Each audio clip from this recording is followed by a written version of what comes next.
How to read guitar music, Part A, Lesson 2A. How to understand repeats. And the reason I've called this Lesson 2A is because there's nothing in this lesson you need to practice or play along with. I'm purely going to give you some information that you can take in as best you can, and then you'll find it useful for the rest of the course. This lesson then is about repeats and how to read them and how to understand them. To recognise a repeat, what you're looking for is a double line and a double dot. And they always come in pairs. So you have an opening repeat mark and a closing repeat mark in very much the same way as you have brackets. Now, in music, you'll get the double line and the double dot, and you get exactly the same thing in the tablature. And if you've got tablature and music linked, you'll get the symbol in both the tablature and the music. Looking at repeats then, you'll notice that the left hand repeat is pointing right and the right hand repeat is pointing left. And this is what I was saying earlier about it creating a kind of a bracket. But this is important because any music within the two repeat marks is isolated from the rest of the music, and this is the section of music that should be repeated. Basically then, that's it. It's as simple as that. However, there can be circumstances that can be confusing. You can get entire songs repeated, parts of songs repeated, you can get repeats within repeats, and you can get multiple short repeats, and any combinations of these. So, to make sure you understand what to do with repeats, I'll just do some simple examples. But before we look at any examples, I just need to show you a very similar symbol, and one we've already come across even though we've not talked about it. And that's a double line. Now you'll see this quite often in music, and the double line can mean two things. It can mean the end of a passage or a phrase, or the end of the tune. Now, in commercially written music, you'll find the double line has a thicker outside line and then a thin inside line. And sometimes it'll have just two thin lines. And the two thin lines is the end of a passage or a phrase. And the one with the thicker outside line and the thinner inside line, that's the end of the tune. However, in a lot of internet tab, they just use double lines for everything, because it's pretty obvious when you're at the end of a tune, because it stops. If you wanted to look for an example of a double line, if you look back at Lesson 1 and Lesson 2 in this course, all the exercises ended with a double line. Right, let me show you some examples of repeats so you can understand how they work. Example 1 is the easiest of them all, and either the entire line is repeated or the entire tune. And the repeat starts at the beginning and ends at the end, and this is how it's played. Bar 1, bar 2, bar 3, bar 4, and then you repeat back to the beginning, bar 1, bar 2, bar 3, bar 4.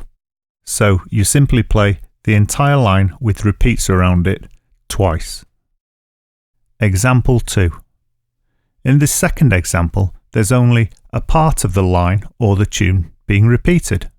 So we'd play the first two bars only once, and then we'd repeat the two bars that are inside the repeat. So we'd play it bar 1, bar 2, bar 3, bar 4, and we have to repeat the last two bars, bar 3 and bar 4 again. That wasn't too hard, so we'll go on to the next one.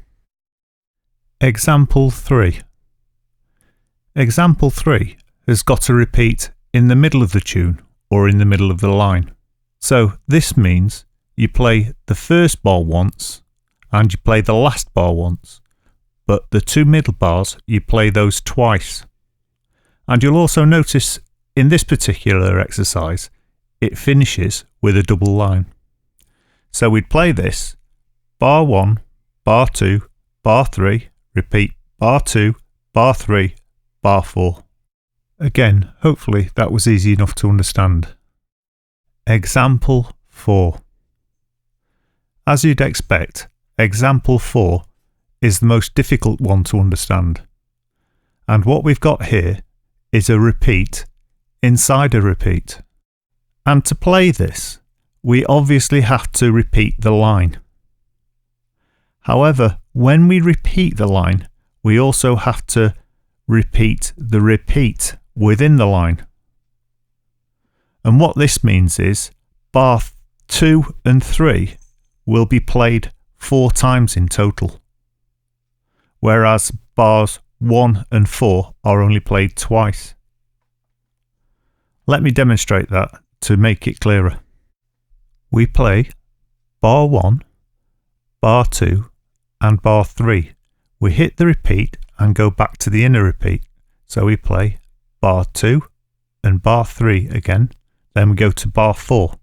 Then we hit that repeat and go back to the beginning. So we play bar 1, bar 2 and bar 3.